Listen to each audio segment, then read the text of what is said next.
Welcome to Vin and Mike, episode number 8. How are you, Mike? I am good, Vinny. Hello. How's everything? Everything good? Everything is good, my friend. So, what a last couple days of news. Yeah, so it was pretty good that we delayed one day of taping, as a lot of excitement happened today that we get to talk about. So that actually ended up being a pretty good thing after all. We normally like to tape on Monday nights here, but had some stuff going on yesterday, so we decided to move it to today and had a lot of action in sports news today. But before we go down that road, I think we'll talk a little bit about where the podcast is going and some pretty good news that we received today. There's a service out there called Zippy Stream, which they're doing a big promotion where they do a campaign of new shows, new podcasts, and they're going to include us in their new podcast directory for best newcomers from the United States. So the Vin and Mike show getting some international recognition out there. It's been a lot of fun, huh? Yeah. I mean, when Vinny keeps track of our analytics, so we'll look at them on a weekly basis. And when you see that people are listening to us in Belgium, I can see them like drinking their beer, like, "Oh, you listen to Vin and Mike podcast." Bunch of drunks listening. Two idiots going, "This is great," and we're this is garbage. In all seriousness, now it's been so much fun. I mean, every episode, and we try to bring a guest on every week to bring something to the table. And today's guest we're going to introduce in a little while on a future segment, but it has been nothing but fun. I think our topics have been, every week we talk about something different. We started out really at prime NFL playoffs. It was probably the best NFL playoffs in the history of football. And we got to really premiere our podcast during that time into an incredible Super Bowl. So we've been so fortunate to have these kind of topics. And to give people a little history on that, we discussed this podcast probably towards November of 21. We were thinking about doing it, and then looked into it, started getting prepared for it, looked at our different services and everything. And we were shooting to really launch closer to Super Bowl. We thought that's when, we'd get everything together, and things moved a little bit quicker for us. And we were able to launch a few weeks before Super Bowl. And as Mike said, right around Wild Card, I think was our first show, and it really just like propelled us into some really great topics, a lot of great football, and it's just continued to move in that direction. It's been wonderful so far for us. So great experience, and thank you all for listening. And we've seen our social media page slowly growing. That's Vin and Mike podcast there on Instagram. So we're happy to see a lot of new people starting to follow us there, and that's been really cool. And like Mike said, we've grown, in other little countries throughout the world, which is a lot of fun. Belgium has been one of those countries that grows every week, which is just pretty interesting at the same time. So a lot of fun. But again, let's dig right into it. Let's start with some hot topics, and I think let's get right into what I think was one of the hottest topics was the Calvin Ridley situation, where he's suspended for the whole season due to gambling on football, which is very interesting. He not only did he gamble on NFL games, he gambled while he was taking a break from the NFL. For people that don't know, he sat out basically from Halloween to the end of the year for some mental health issues to get himself in a better place. And sometime in November, he placed approximately $1,500 on parlays, which also featured his team, the Atlanta Falcons. So he bet on his team to win. So the big no-no in sports in general is betting on your sport, especially betting on your team. We've talked about that with Pete Rose at length at sometimes. It's just a big hit on sports in general, the whole gambling thing, the integrity of the league, and I think we've spoken about that. Mike, I want to hear some of your thoughts and feelings on this whole situation. Yeah. The interesting part about that is, Vin, you said that he was taking time for his mental health, and that's when he was betting. So I think it looks bad when you're not even playing for your team. They're paying you a salary, and then you're taking that money, gambling it. At the same time, what I was really thinking about was that with that happening, he basically – with the NFL and what they do, you see sponsors all the time. This gambling thing is big. You see Caesars and MGM. They're sponsoring all the stadiums and these sites and doing all this. So players are really prone to this stuff.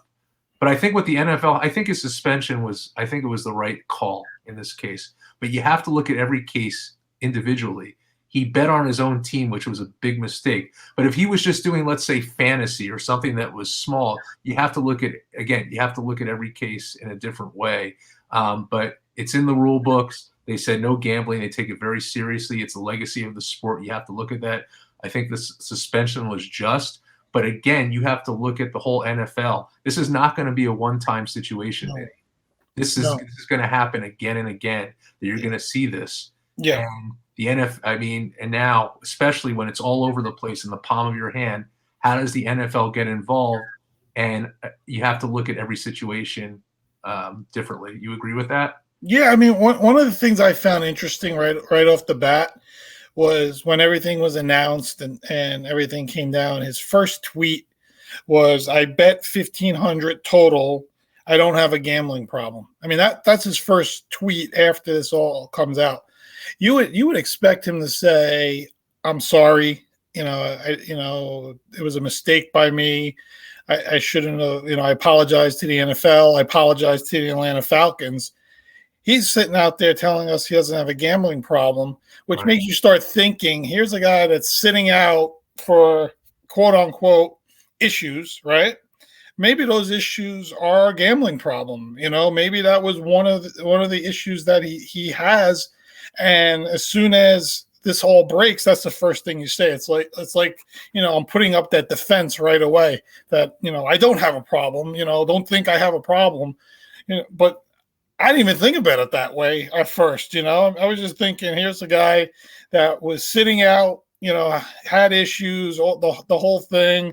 Decided, let me throw some money on this stupid parlay and see what happens. And now, $1,500 parlay turns into an $11 million loss. Right. Because that's his salary. That's what he makes in the NFL. And it's just a bad situation in total. So just a really bad thing going on there. And I was just real quickly, it made me think about the Pete Rose situation. It really did. Anytime this stuff comes up, it just makes me think about this guy who bet when he was a manager. Had nothing to do with what he did for the game with hits. He can't get into the Hall of Fame. This guy's suspended for a year. He'll be able to come back to the NFL. Did you not think about that? Because I tell you, one of the things I think about are all these players involved in domestic violence that get 4-game suspensions and not a year for gambling, right? Again, I know there's CBA rules and all this other stuff that goes into it, but I think there's a bigger picture here of what should be, suspensions, the way they should look, and maybe violations should just be X amount of games no matter what. I know they do case by case and everything, but I don't know. I get it. The integrity of the game is huge. It could cost the NFL a tremendous amount of money if people don't think the game is on the up and up. But I look at a lot of this domestic violence stuff and actual crimes that are committed, and guys get 4-game suspensions, get 2-game suspensions. It's a bad look for the NFL when anything hits the news for them and the way their disciplinary situation is. But I do agree with you. I think he should have been suspended for the whole season. because again, the integrity of the game, I think, is the most important thing when it comes to what the NFL is looking at. And, this is something that could definitely upset the entire integrity of the league. Yeah. So, all right. Do we have our guest here yet, Mike? I think he's just arrived. All right. Let's bring him in. I'll let you introduce our guest. And there he is. Look at this. He's wearing. Look at that look. He's Browns ready. He's Cleveland ready. I'm finally proud. Okay. So he gives, just to let you know, Vinny. When he gives me shit for being a Jets fan, and rightfully so. And I gotta give him credit, because when you think of people who grow up in New Jersey, New York, they'll be Jets or Giants fans. Some of them are Cowboys or Raiders like yourself. You hardly or Packers, but you don't really hear of people who become Browns fans and just Cleveland sports, and that's why Evan, who is our guest today, have so much respect for him, because he is Cleveland through and through. He's diehard. I cannot wait to see what his movies are. I can only imagine, because he loves his movies. But Evan, welcome to the Vin and Mike podcast. It's so great to have you. First of all, long-time listener, first-time podcast guest. Okay? That's right. He's listened to me since high school. Oh my gosh. I've been trying to get on Mike and the Mad Dog for years. I actually got on Steve Summers at 10 o'clock at night on a Saturday talking about Paul Bird. So that's when I knew I needed a social life. Welcome to the schmoozer. Yeah, welcome to the schmoozer. Yeah, no, but thank you for having me on. This is great. No, you're welcome. No, we're happy to have you on. We're going to dive into movies in a little bit. We're going to dive into Cleveland sports, because I like to, definitely get to hear your feelings on Baker and all the quarterback moves that are going on right now. And let's just dive into that real quickly here. And I think we'll start with Aaron Rodgers. He's denying that he's got this big contract, but either way, he's coming back to Green Bay. Either way, I think he's getting $50 million a season. He can say whatever he wants, but I think that's what's going on for the next 4 years. Mike, go ahead, dig into it, and then we'll all talk about it. Go ahead. I mean, 4 years, $200 million, $153 million guarantee, highest paid player in NFL history. And I think this is just great for Green Bay. I mean, they want him. He wanted to end his career there. He also doesn't have to go to the AFC, which is going to be so competitive. So I think he's happy to stay in the NFC.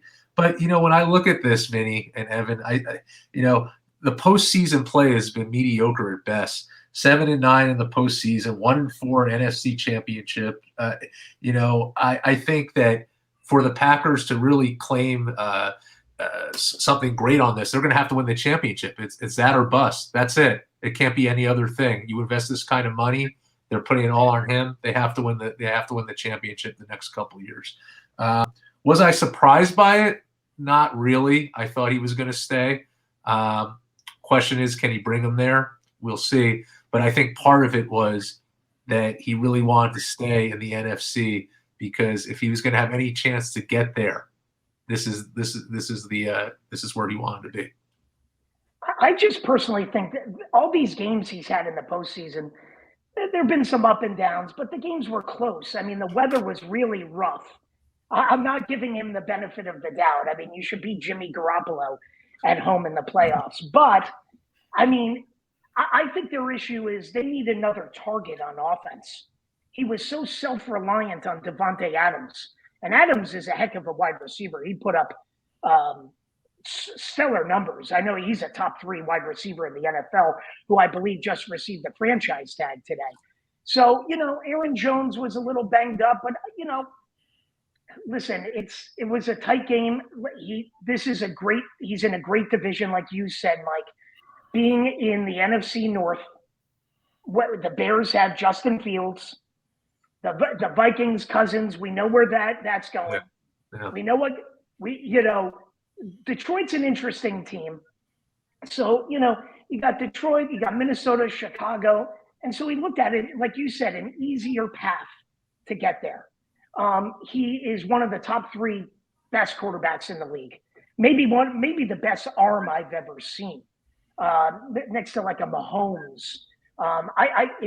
He's just on the money. So listen, they underperform. Sometimes I feel like home field advantage is a little bit of a it hurts. It hurts a little bit more. I think there's more pressure on these home teams, as you saw Kansas City lose and Tennessee lose and Dallas lose. And more, I think we're seeing these road teams come in. They have nothing to lose, and they're willing to, maybe they go for it on 4th down in the snow and they don't get it, and it's totally okay. Whereas the pressure is on LaFleur because now, Rodgers is going to lead. So I think, like you said, this is a no-brainer. He goes back there. I don't know their salary cap situation. I saw a report that they're going to lose Darius Smith. I watched a game. The Browns played the Packers on Christmas Day, or right around there, and the Browns were able to move up and down the field. So maybe the issue might be the defensive side, that they're getting gashed. We always look at, it's the quarterback, but maybe it's their defense that needs to totally improve. But it was a good defense. But I don't know. I think the weather played a factor in that playoff game. Yeah, and a couple of points. I think it's very interesting that he's 7-9 since that Super Bowl victory in the playoffs. I think that's something that's interesting when you look at 1-4, as we said in the championship games. But to Evan's point, they drafted Jordan Love that year, and he really wanted a receiver for the first time.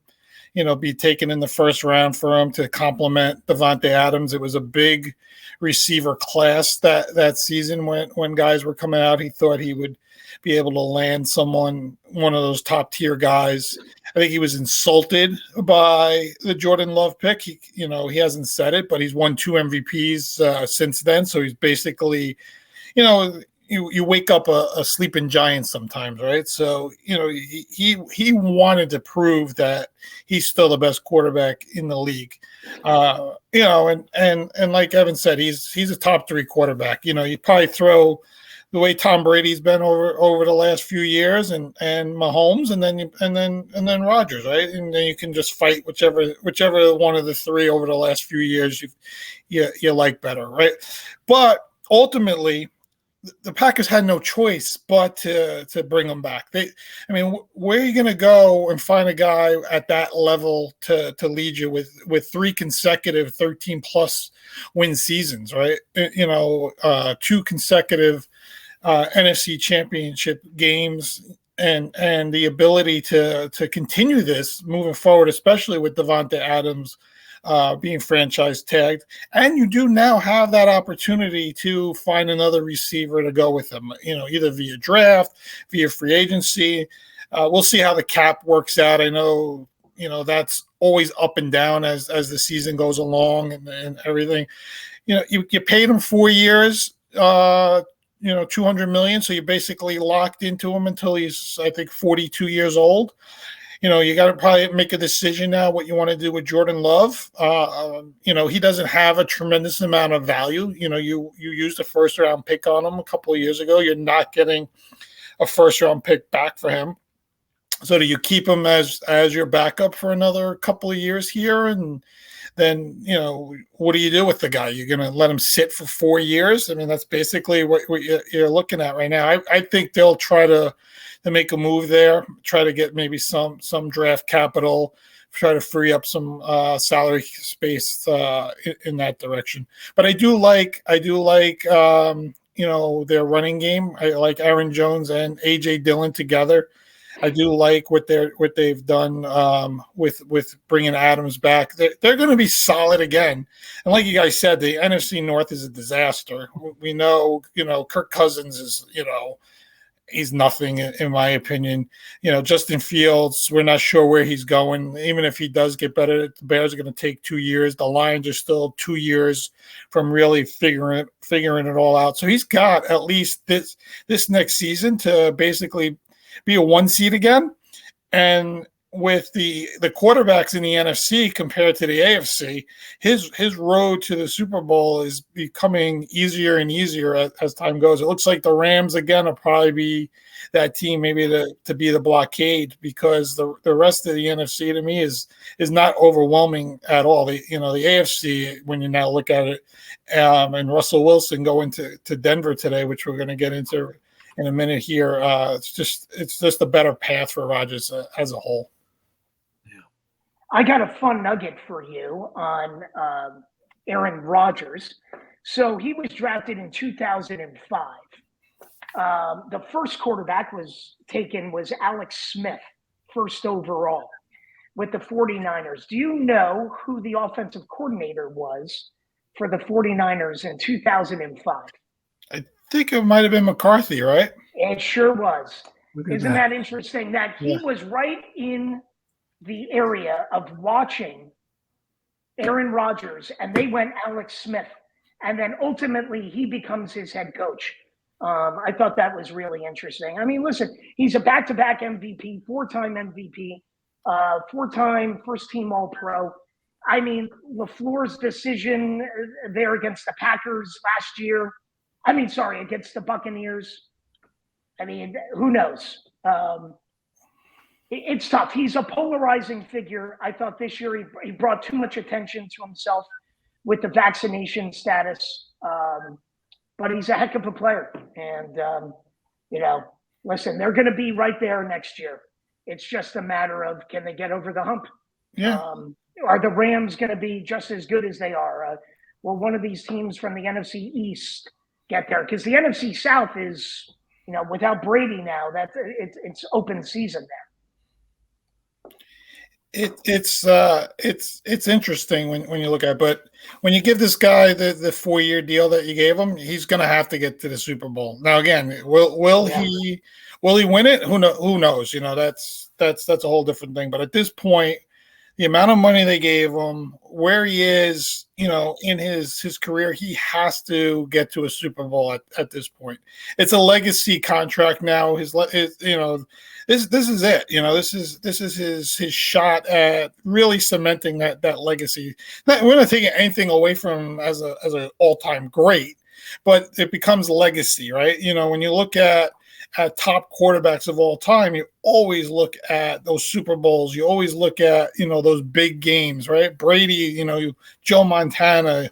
You look at those guys. I mean, you look at Troy Aikman as this monster superstar quarterback. His numbers don't reflect it, but he won 3 Super Bowls. He managed, one of the best teams in the history of football. So that's when you look at all this stuff and the legacy portion of it. And I think that's where Rodgers needs to go to get that next Super Bowl, and his legacy becomes a whole different conversation. Oh, well, I know we want to wrap this up, but my question to both of you, if he wins this Super Bowl this season, say he wins a 3rd straight MVP, where are we putting Aaron Rodgers on the all-time quarterback list? So, I mean, for me, it's Brady 1, then I go Montana. I go probably Peyton Manning, Elway. And if he wins it, I would put him probably right there at 5. I mean, it's hard. At that point, it's hard to say he's got 2 Super Bowls, the MVP, so he matches Peyton on all that stuff. He'll have the records, and he's still got that ability to keep going. So he has a potential of easily getting into the top 5. Yeah, that's the way I look at it. I mean, what if he beat Mahomes in a shootout in the Super Bowl? Mahomes, the nice young up and coming. Well, he's already a superstar. Yeah. Up against Rodgers now on the tail end of his career, going back and forth. Everyone bringing attention to Rodgers, and he finally gets that second Super Bowl, goes 2-0. And he has all these statistics that are off the charts, all these records. Maybe he does crack that top 5 list. I don't know, but I'm not sure if I put him in there. But I know Mike wants to put Ken O'Brien in there. Or Boomer Esiason. I want Ken O'Brien right in that top 5. or Glenn Foley, yes. But you know what? Very off topic, with Joe Namath, right? I mean, yes, he won the Super Bowl, but look at his stats. They were awful. Yeah. Even our quarterback who brought us to the Super Bowl, his stats were not well, Joe Namath is a whole different story, right? I mean, the game was it was a whole different game, and how he changed the philosophy of the game and the AFL and that whole thing. But yeah, it's a shame that also Dan Marino didn't win because he was a great quarterback. Well, that's what I talk about legacy, right? Like Dan Marino probably can compete with any of these guys that we talk about. He can win, but he never won a Super Bowl. He only went to the one in his second year, and everyone thought, this is a guy that's going to go to 5 Super Bowls, eventually win a couple, and never got back.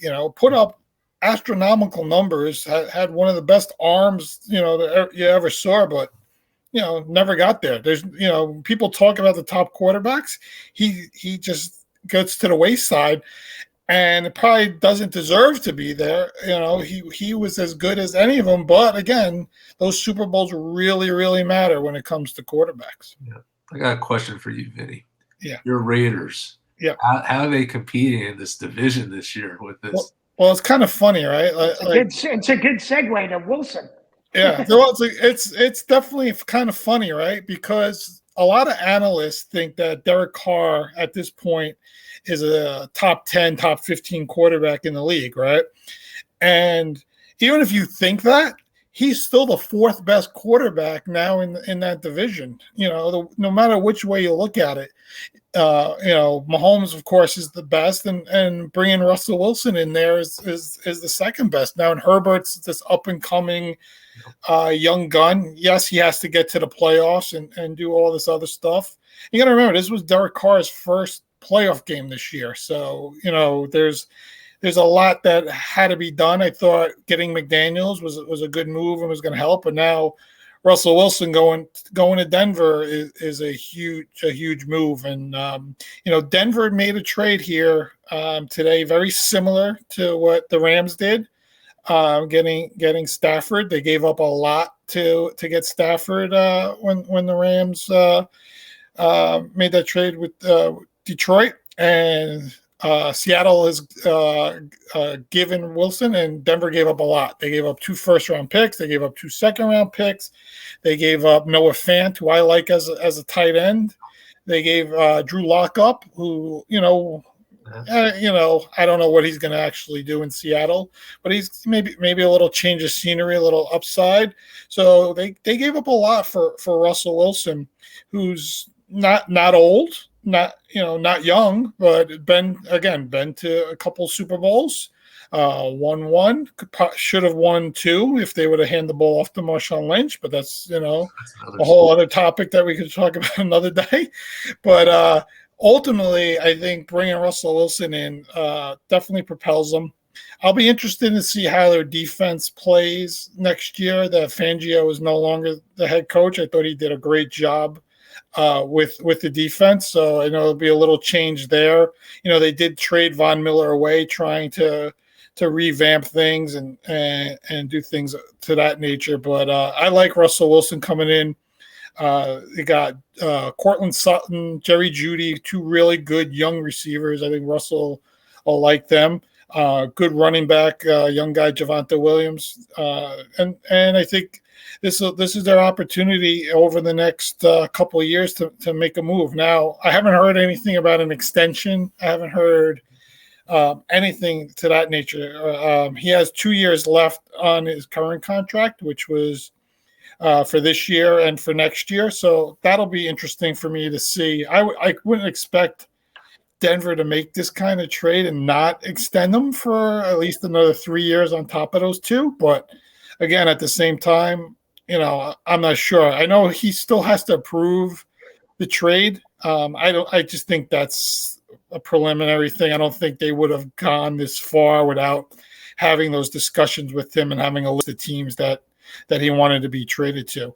And then one last point before I let you talk about this, Mike. I was finding it interesting that Seattle brought Pete Carroll back with, revamping the whole team and getting Russell out of there.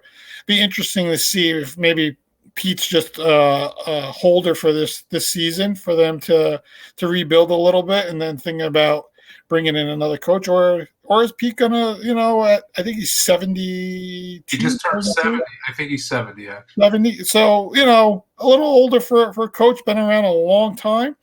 I don't know if he wants to coach another 3-4 years and rebuild, but let's we'll see as I go on. But I'd like to hear some of your thoughts about Wilson going to Denver. Yeah, just generally, I think it's a huge win for them, because Denver, they needed a quarterback. They didn't need draft picks.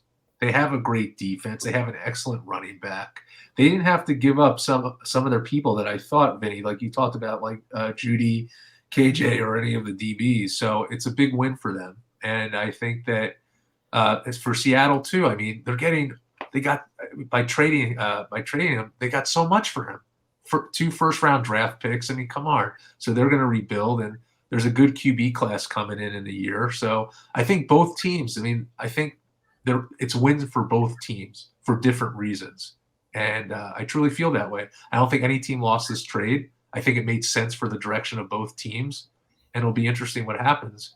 Your point to Pete Carroll as a coach. Yeah, I don't. Who knows how many years he has left, but it'll be fun to watch to see what they do to that organization the next couple of years. Evan, what are your thoughts?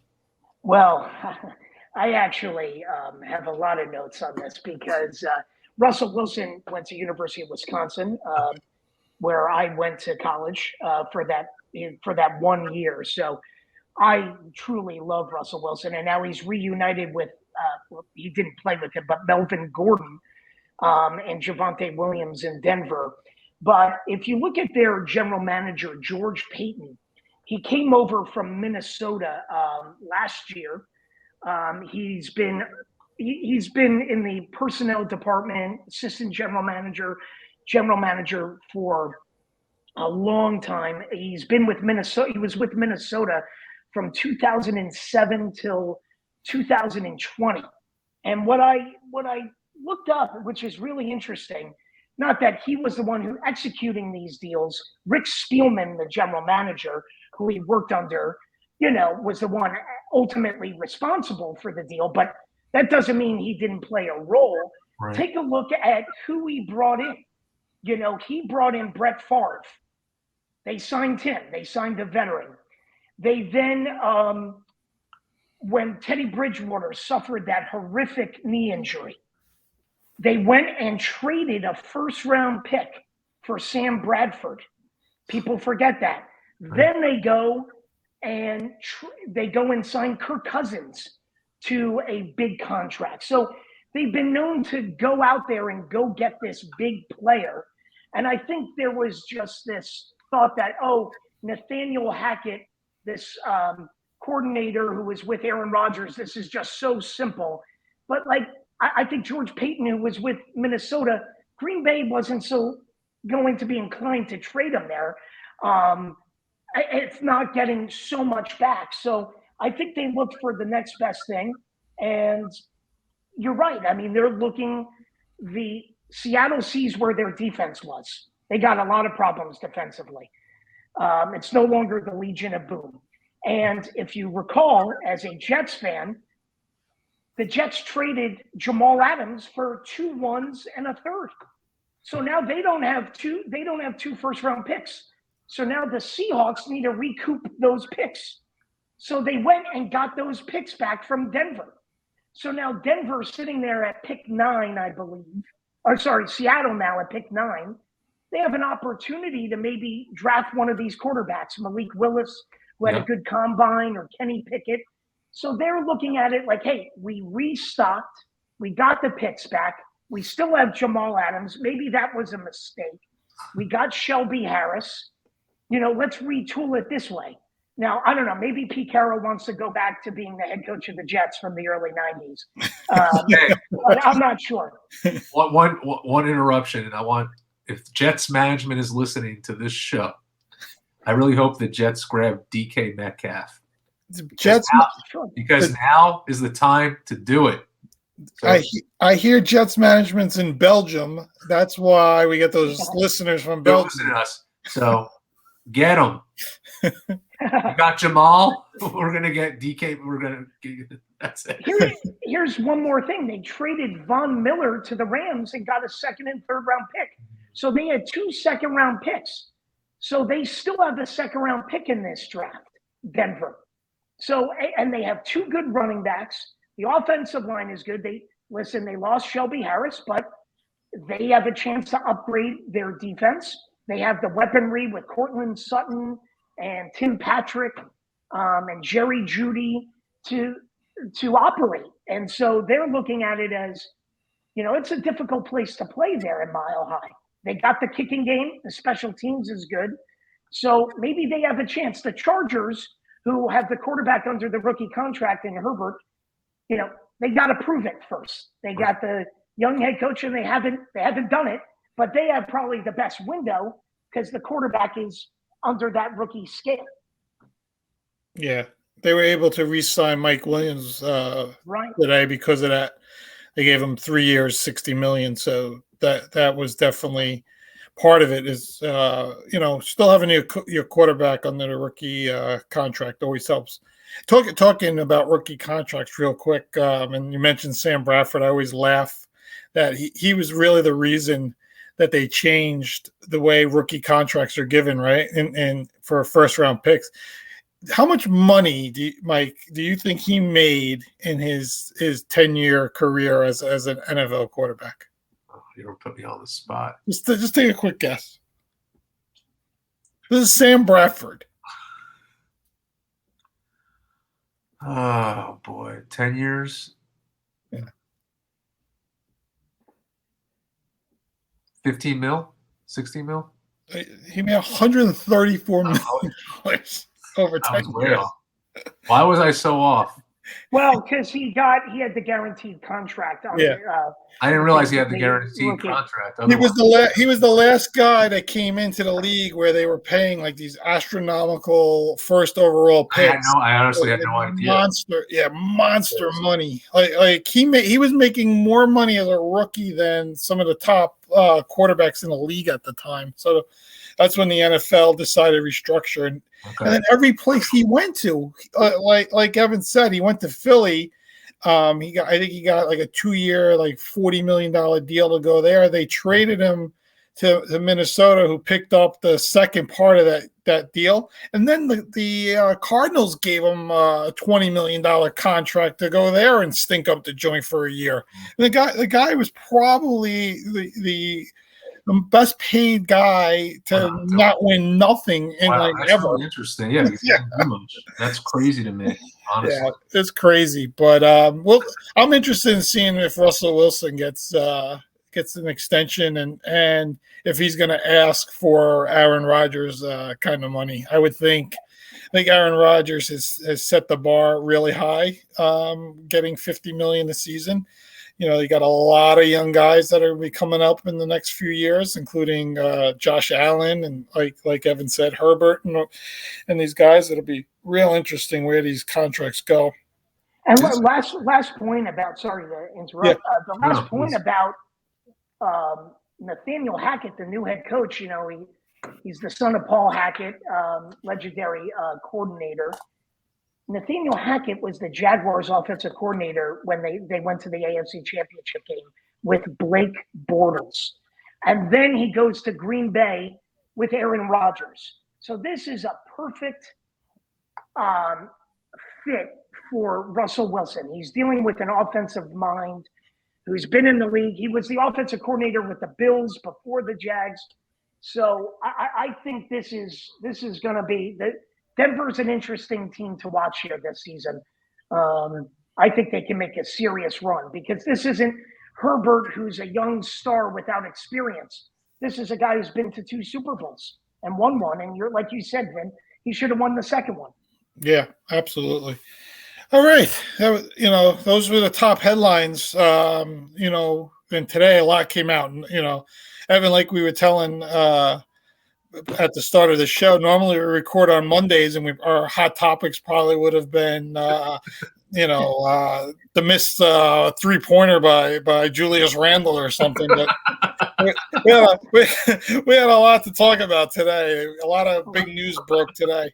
But really, one of the big topics we wanted to get into, and it's a thing that Mike really is interested in talking about, is some of the top sports movies out there, and that's of all time actually. And I look at it, and I'll just give you how I look at sports movies. If it comes on and I sit down and watch it, if it's on TNT or HBO, and I just sit there and watch it, to me, that's a movie. That's a top movie, in my opinion. It doesn't matter if it's sports or whatever it is, but that's how I rank all my movies. So that's a big thing for me right off the bat. So if it's a movie that pops up on TV, no matter where it is, with commercials, no commercials, Netflix, whatever you want to call it, to me, I rank it as a top movie. So I have a bunch of those written down here, but I'll digress to Mike and hear how he ranks some of his, and maybe some of his, and how he does it. I was really looking forward to this topic. Based on what you said, I think taking it even a step further, it's not just about being on those TV stations. I look at it as, if I see it on TV, do I watch it every single time it comes on? Do I turn it on and say, this movie's on, I don't care what part of the movie it's in. I've always had a good memory of the movie. There's something about it. So that's how I look at my sports movies. So I'll start. I think what we should do is just, there's not a particular order here, but when I think of them, one of my favorite movies of all time was Rudy. And I like to look at underdog stories. And Rudy was something, again, it's on all the time, Vinny, your TNT, it's on often. It's the underdog story of somebody who is 5'0", trying, want to get to play Notre Dame football more than anybody. He worked his ass off. It just shows like hard work does pay off. He did everything he could. So many obstacles. I don't know. There's something about that movie that hits you in the heart. It was just really well done. It was good acting. It was motivating. It was based on a true story. I will watch it. I will continuously watch it. At that time when it was made, I think it was made, I would say like the mid-90s, early to mid-90s it came out. And I think it actually took place, the real story, like in the early to mid-70s. I think that's the time. But when I have conversations with people about football, that's definitely one that comes up. That's something that, again, I'll watch it. No matter what part of the movie, beginning, middle, or ending, you always, when they do the Rudy chant, definitely holds true to me. So I'm not going to give the rest of mine. I think we'll move on to our guest, Evan, to try one of his next, and then we'll just keep going around. So, Mr. Evan, please. I will tell you, I get intimidated by Mike with his lists. They're generally well thought out. He knows his 80s and 90s. Evan, get some back feed. We got back feed. Okay. Let's see here. I think we're good now. Yeah, I hear him. You there? Yeah, much better. Okay. No, I'm usually intimidated by Mike's list. He really puts in-depth stuff into his music and movie lists. I was sweating all this week trying to come up with the list. And I was worried that he'd come up with my number one, but luckily he didn't. I knew he would go with Rudy. I had a feeling he'd go Rudy. Okay, Rudy's a heck of a movie. I talked to Darren Holiday right before this podcast, a fellow Randolph alum, yes. And he was like, you got to start with Rudy. And so it was really glad funny. I took care of that. Darren, that one was for you. That one's for him. I'm going with Major League. I think that movie is not only like a comedy, but it's a sports movie. And obviously being a Cleveland sports fan, up until 2016, that was the closest thing. Well, obviously the two World Series horrible losses in the 90s where I was probably listening to Tears for Fears after losing both of those World Series. But besides that, I mean, that was like one of the first sports movies came out in '89. I was born in '83, so 6, 7 years old. Wesley Snipes, and it's just Corbin Burnson's there, Tom Berenger, Margaret Whitten, the owner. It's just so it just drives home. And then like the team finds out that there's no money involved with this team, which is what's going on currently in baseball and what's going on with the Guardians, which I wanted to ask you this point. Obviously, they go on to win. I love the way they win at the end there. Taylor pointing, thinking he's going to, Babe Ruth going to hit the home run. Then he bunts. Snipes comes in, scores, beats the Yankees. And there's nothing better for me than beating the Yankees. But my question for you is this movie going to be allowed to be played anymore because of the team Question. Because the team name is just right on front of the chest of the jersey the whole time, and it is so good. Yeah, I don't know.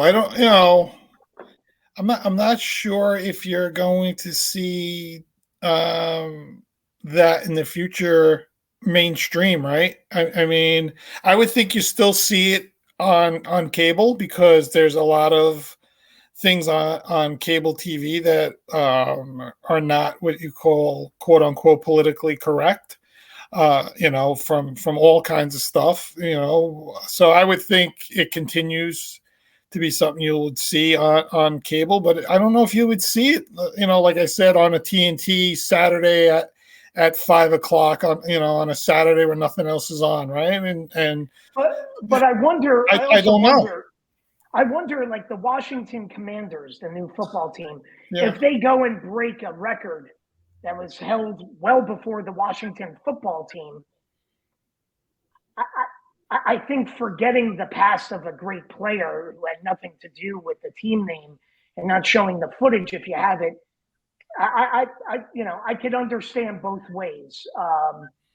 But I just, for me, when I look at Wesley Snipes in that movie, we talk about legacy. It's a legacy. Yeah. I mean, how good is Lou Brown, the manager? I want to talk about Lou Brown. My favorite quote, and I think about the Jets in this quote, is when he goes, and I'm reading this. Okay, we won a game yesterday. If we win today, it's called 2 in a row. And if we win tomorrow, it's called a winning streak.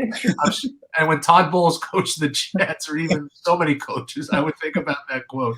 It was such a funny movie. I have a question for you, Evan. How are the Indians, whatever team we say now, how were they? Yeah, the Guardians in '88, like when they made this movie, or '89, were they like complete like last? No, that's the whole thing. They were terrible. I mean, they were terrible for over a 20-year stretch, and I find it so fascinating that right after that movie, there was some general manager changes, and they started drafting Jim Thome, Manny Ramirez. And next thing you know, they went on a little dynasty run. And I would say for most of my life, they've been a very good baseball franchise. I'm not saying like I'm not calling them the Yankees or the Red Sox or the Dodgers. But for a team that has a small payroll, think about how many times they've made the playoffs. And then you look at Terry Francona. I mean, he missed all last season. He had a foot injury. He had foot surgery. He had a lot of problems. But, I mean, this team has no payroll, and they're still, like, right in the thick of things. So I look at that movie as, like, it just propelled that team. And so I have another movie I'd like to discuss, and I'll let Vin go to his movie. But it's just so funny that, the Indians, the Guardians. It's hard for me not to say. Yeah, it's so used to. I know. You're so used to saying it. The Guardians, it's just, they were a laughingstock. They played in a football stadium. They couldn't sell a ticket to save their life. And they were just really bad. They were a dumpster fire. And now I remember going to Yankee Stadium with my grandfather in the mid-'90s. He would take me to see them play the Yanks, and the Yanks are good. And we left after the 7th inning. Yankees were up 9-2. He goes, "We got to beat the traffic." and I got home. I turn on NBC, and Cleveland wins. And I said, "Oh my goodness, the tide has changed." So, you know what's funny, Evan? Just like you thought I was going to pick Rudy, I had a feeling you were picking Major League. Vinny, I know what Vinny's. I have a prediction. Okay. I think Vinny's favorite movie is Little Giants. It's okay. So the one movie that I constantly watch, like you said, whenever it's on, wherever it's on, I'm always watching it. It's to me, it's just a fantastic sports movie. It won Best Picture at the Oscars. Sylvester Stallone was a little known, nothing actor when he built this movie, and it's Rocky, of course. Talia Shire was well known, and Carl Weathers was a Oakland Raider football player, if people didn't know that. But to me, it's one of the best movies like ever. And I think it goes back to what you said, Mike, about the underdog. And that feeling of here's a guy that's basically a collector for a loan shark out in there in Philadelphia, and is a club boxer, and doesn't know where his life is leading, and gets this opportunity from Apollo Creed, who is sort of portrayed after Muhammad Ali, and then the movie is based off of Muhammad Ali fight, and the whole thing. A little known guy from Philadelphia that just has his opportunity and gets the shot and fights his ass off, and ultimately loses the fight, but that has nothing to do with anything. It's just that he gave the world champion, the guy that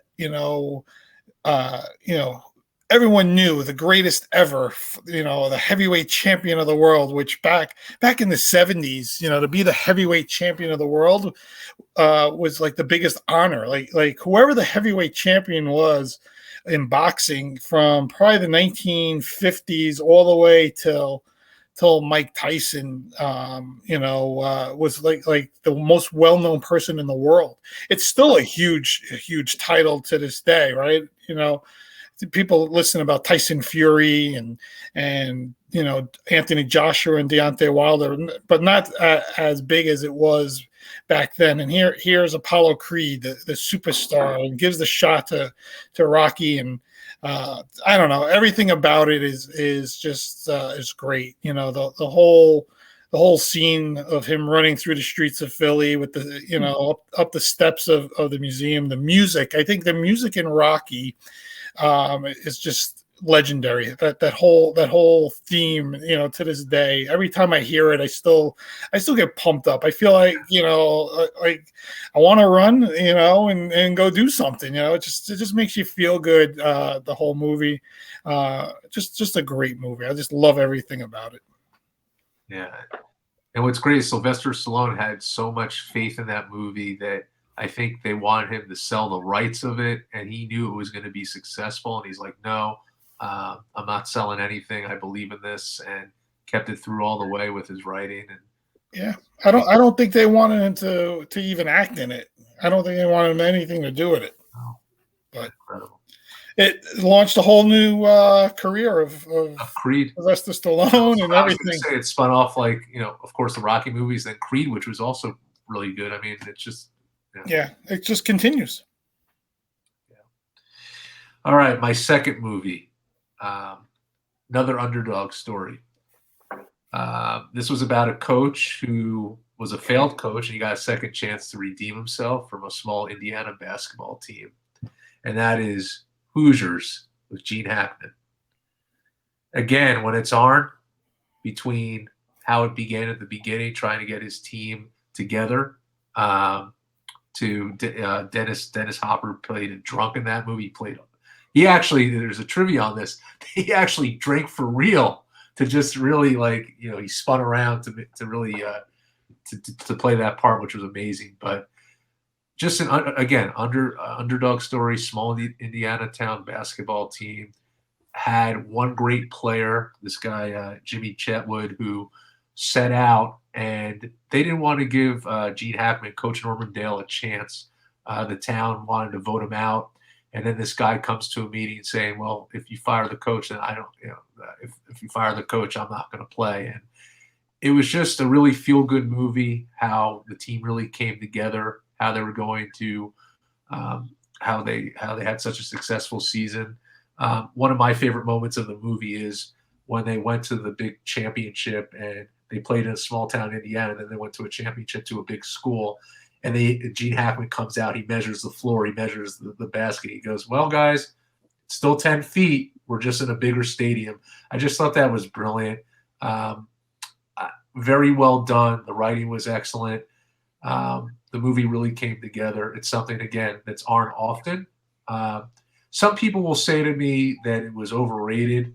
I really disagree with that. I thought for its time in basketball, it kind of reminded me of Larry Bird, Indiana State University, just seeing that and what this team really developed with him and the respect that they had for Gene Hackman. He was so good. If you haven't seen it, for people who may, our younger audience, check it out. It's definitely something that you should watch and see. Acting superb. So would you guys my favorite scene in that movie, and of course you took a couple off my list. So sorry, already. So did Vin. So it's all right. The list is dwindling fast. It's totally fine. Is the semifinal with Ollie, the shorter kid who's sitting on the bench because the other guy fouled out and he has to shoot underhand those free throws like Rick Barry to get them to the finals. And if you go and watch it again, so he hits the second free throw, which bounced off the back of the rim and then goes in. And then in the ensuing possession, they don't make a big deal about this, but the opponent throws it from like half court. It nearly goes in, but they played it off like no big deal. Had that gone in, that would have been like a March Madness situation. I think they were like, I guess let's just leave it. They almost had their Christian Laettner moment. Yeah. Right, exactly. I couldn't believe it. Now Hoosiers is so good. Gene Hackman. You're He's right. so good. Oh my goodness. I think Gene Hackman is underrated sometimes. I think people don't realize how good of an actor he really is in all the movies that he's done. I think sometimes you get so tied up in the De Niro, Pacino, Dustin Hoffman kind of acting, from the same time frame that you just forget about him, and he's just right up there with them. He's just a fantastic actor. Oh, totally. Oh. All right. And since I stole a couple of yours, I hope you have one other. Okay. I have two. I have one for sure. Okay. I have one that, putting it out into existence, people might make fun of me, but I think it's appropriate for today, actually. But the one I'm going with is Rocky III. So Rocky III for me hits home. So it starts off with the montage. He's now super rich, and now we're learning about Mr. T, who's just like beating the crap out of opponents and threatening Mickey. Clubber Lang. And so all of a sudden now it's like Mickey's scared. He thinks Rock isn't taking this seriously, and now he's filthy rich. And eventually, I think what makes this movie great is Thunder Lips. You get Hulk Hogan. You get Hulk Hogan. Okay, Thunder Lips. We get a taste of Hulk Hogan and at a charity event. And he beats up Hulk Hogan, okay, after he's getting taken down and all this. Then he fights Clubber Lang and loses badly. Mickey dies. And now he's got to go to Los Angeles and train the way Apollo Creed trains. And then eventually that fight is so ridiculous because he's just taking a licking from Clubber Lang and then eventually wins. And at the very end, I know this is a Mike special, that he fights Apollo in the ring at the very end, and you finish with Eye of the Tiger at the very end. And that just gives Mr. Diener over there some chills. Oh, it sure does. Do you know that's the movie that Vince McMahon watched that made him bring Hulk Hogan back to, at the time, WWF, which is WWE, and create the whole Hulk Hogan, I am a real American, the whole take your vitamins, sleep, whatever, the whole thing, rip your shirt off, and really, really launched wrestling into a whole different hemisphere. But it was that acting by Hulk Hogan that caught Vince McMahon's eye again and brought him back to WWE and launched him. I love, that's like one of my favorite lines. Thunder Lips is here, baby, in the flesh. The ultimate male versus the ultimate meatball, right? Oh, so good. Vinny, we got time for one more for you, and then I want to move on to Cleveland sports talk. Yeah. I got a bunch here, but I'm going to end with a fantastic baseball movie. To me, the Kevin Costner Field of Dreams, really one of my favorite movies of all time, and it basically, where it hits home for me, and I'll talk about it really quickly, is a guy that is basically searching for himself through the movie, and baseball is brought along the way with him. And as he goes back in time and builds this tremendous field, and all these old time players play, and only him and his family can see them as they're like ghosts and everything. But ultimately it becomes, someone as a young boy that just wanted to have a catch with his dad again. Right. And that's what baseball was. Baseball's always about just going out back and having a quick catch, even if it's not even with your father, with your brother or an uncle, or even, for some people, their mothers or their sisters. I mean, that's just what baseball was or still is in America, in my feeling, is just that family connection, how easy it is for anyone at any age just to grab a glove, grab a ball, and just throw it around. So that's what gets it for me. No, yeah. Because my grandpa, he used to, he used to come from work to our house, and he would wear a suit and tie, and I, in my backyard, he would hit balls to me and be like, it was just like, everyone could really enjoy it. And that's really where it comes down for me. I mean, the movie itself, the storyline, how it was built. I love James Earl Jones in it. Fantastic, and another just tremendous actor, and Timothy Busfield as his brother-in-law. All those little things throughout that movie, and just truly enjoyed it. And it had a real historical preference to it, right? From Shoeless Joe to even Dr. Brown, who was a real baseball player, and the whole story about him. They were all real stories, embellished a little bit and everything, but really just a fantastic movie. Yeah. We gotta continue this segment. We'll do part 2 in another episode, because please, we could talk about. We'll have a part 2 with this, Evan. We'll definitely have you. Yeah, absolutely. We can do an Oscar show. Oh yeah, exactly. So I know Evan is a Cleveland guy, and first of all, I'd like to hear how that happened. Let me hear that first. I mean, it's a real simple story. My dad grew up a Browns fan, and then he, over the year, he loved Jim Brown, and outside of the Giants and the Colts, when he grew up, it was Jim Brown, and obviously they had Frank Ryan, and they were a heck of a team. They won that championship, 64, I believe, and so in some ways, my dad was the ultimate front runner.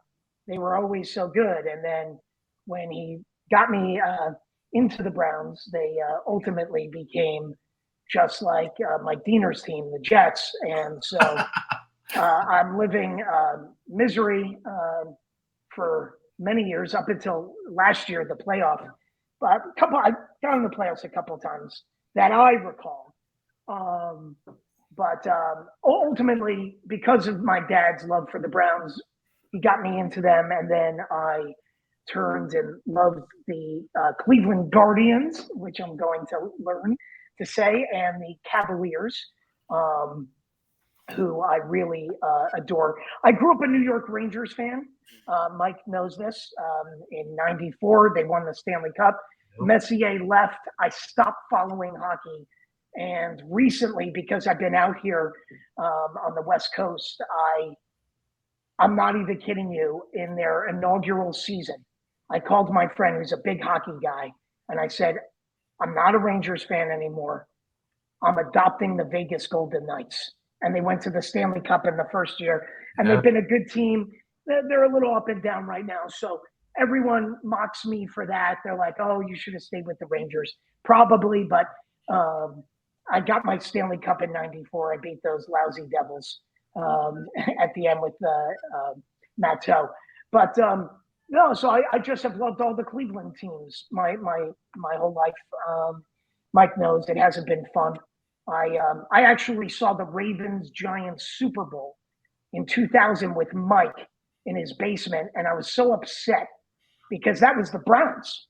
That was the Browns. Yeah, the Browns should have won that they should have been the Super Bowl champs. So, and if people forget, after the Browns left in '95, the '96 team, the Ravens with Ted Marchibroda, the '95 Browns traded the first round pick, or the Niners traded with the Browns all the way up to the 10th spot or 9th or 10th. They took J.J. Stokes, and the Browns went back to 29th. They took a linebacker by the name of Mike Caldwell. He was just a special teamer, typical Belichick kind of bust in the first round. Belichick gets fired by the Ravens.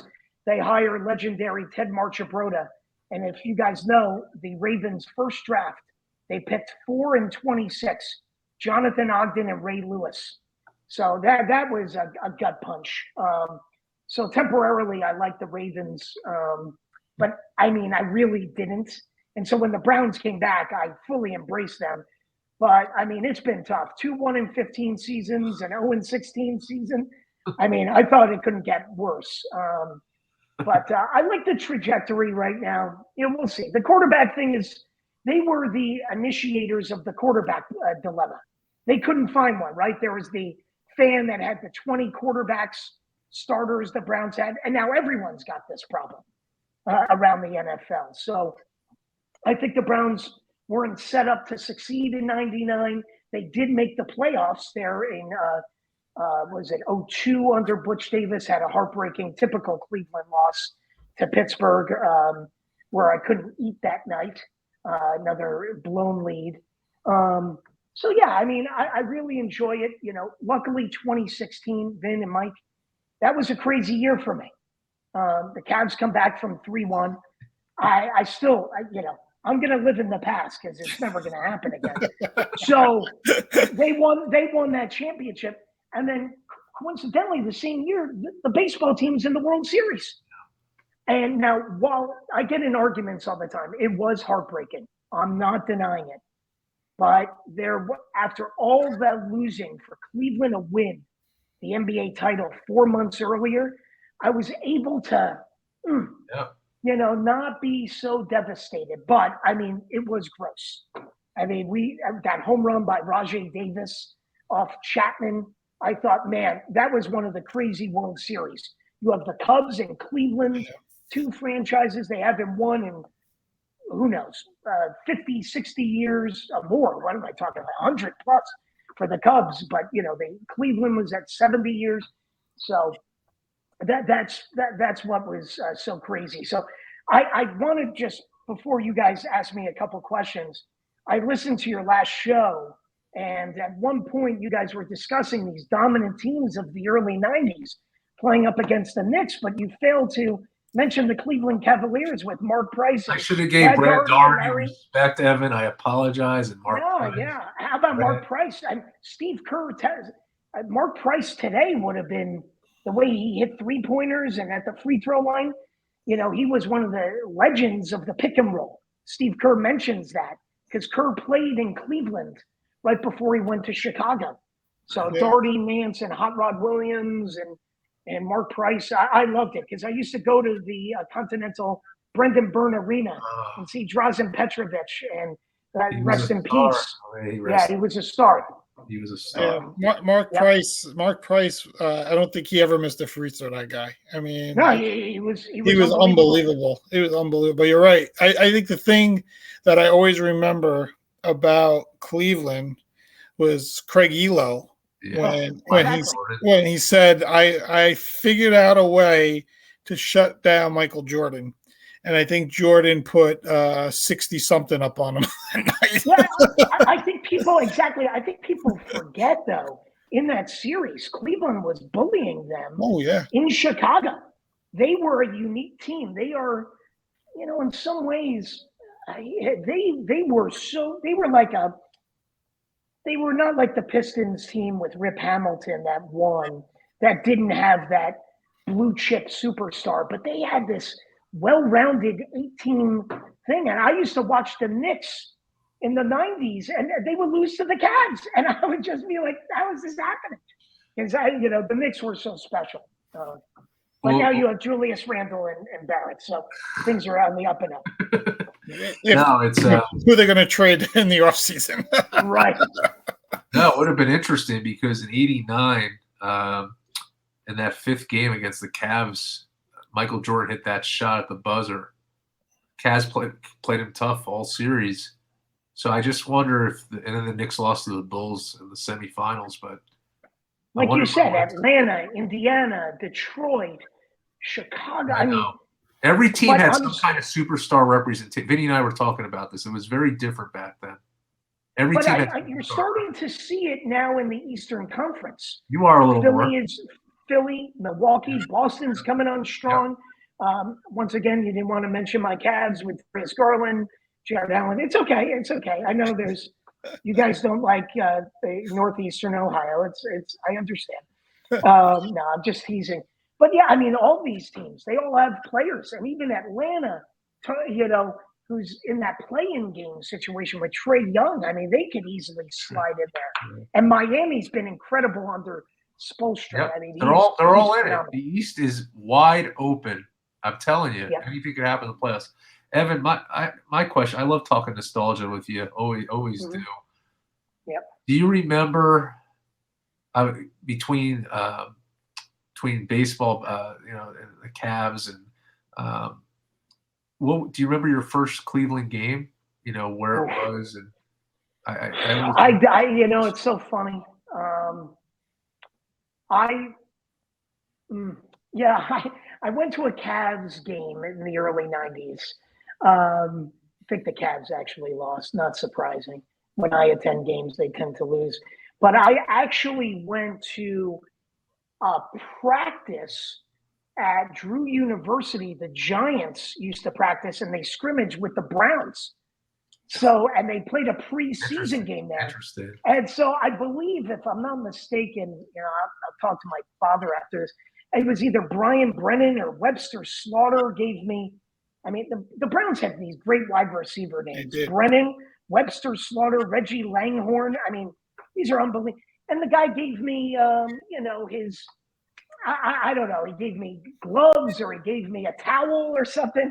Well, I don't know what I did with it. I probably threw it in the trash, but that was big for me. I try not to go to the Cleveland games because I don't want my heart broken.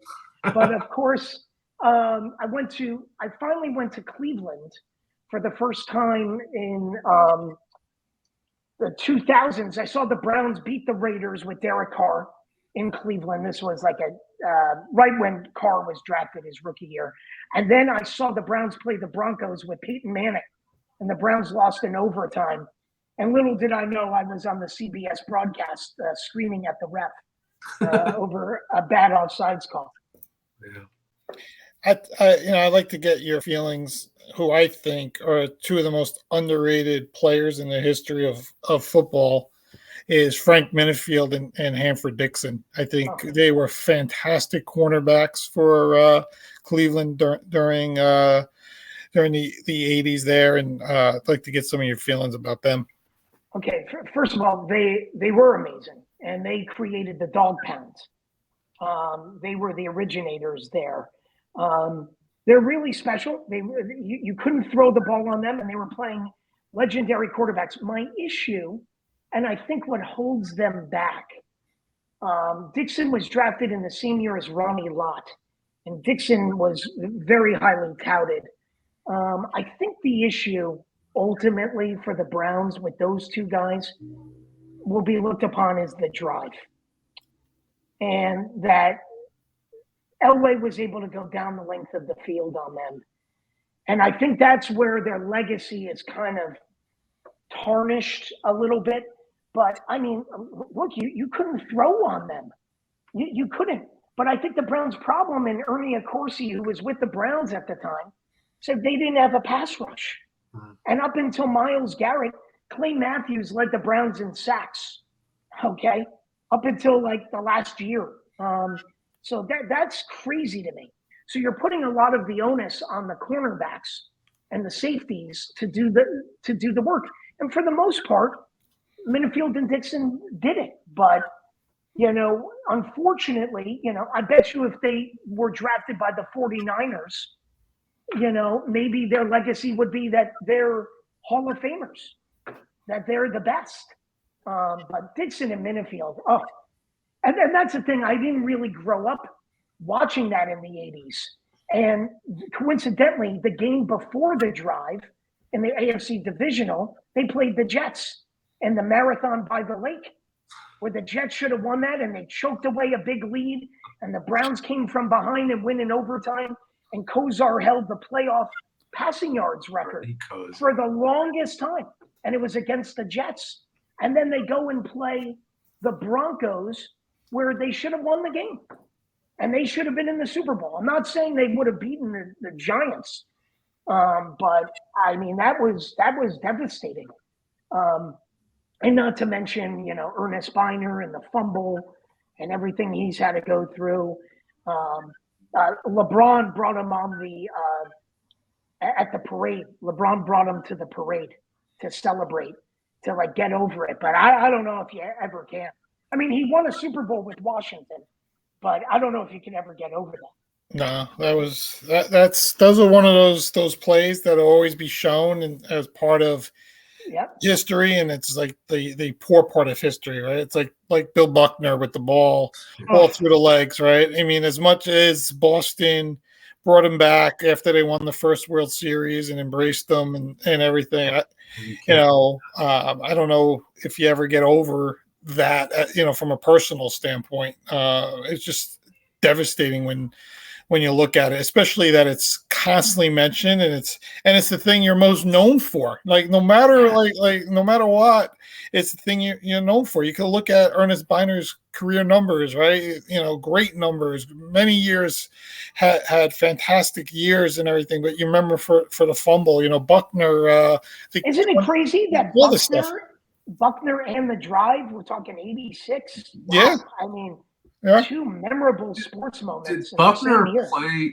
After the '86 season? Did Buckner play for the Red Sox after that, or was he traded away? I don't know. I don't know. I mean, he played a major role in getting them there. Oh, 100%. But that's the same thing with Biner. People don't remember that. Yep, totally. I mean, Bill, I think he passed away, Bill Buckner. He did. Right. Yes, he did. He actually had a good sense of humor because they did a little clip on Curb Your Enthusiasm about him.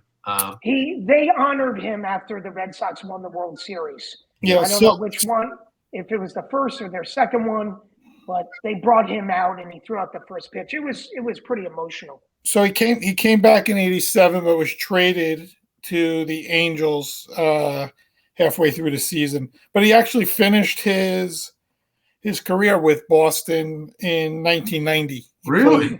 He played 22 games there to finish out his career. Interesting. But, yeah, I mean, you know, he had 2,700 hits as a major league player. But that's what sucks, that people don't talk about that. No, and I don't think he's ever even like mentioned for the Hall of Fame. and 2,700 hits and a 290 career average are Hall of Fame worthy. The Baseball Hall of Fame is like the Rock and Roll Hall of Fame, and I'm sure Mike Diener could do a whole podcast on 80s bands not getting in. Pat Benatar not in there. Chicago just right. getting in there. I could do a whole show. Yeah. That's great. This has been our longest episode. We just crossed an hour and 20 today. I know there was a lot to get into, and Evan's been a tremendous special guest host. Brought a lot of insight, a lot of history. It was a great conversation today. I really appreciate that, Evan. Oh, thank you for having me on the Vin and Mike podcast. This was great. Yeah.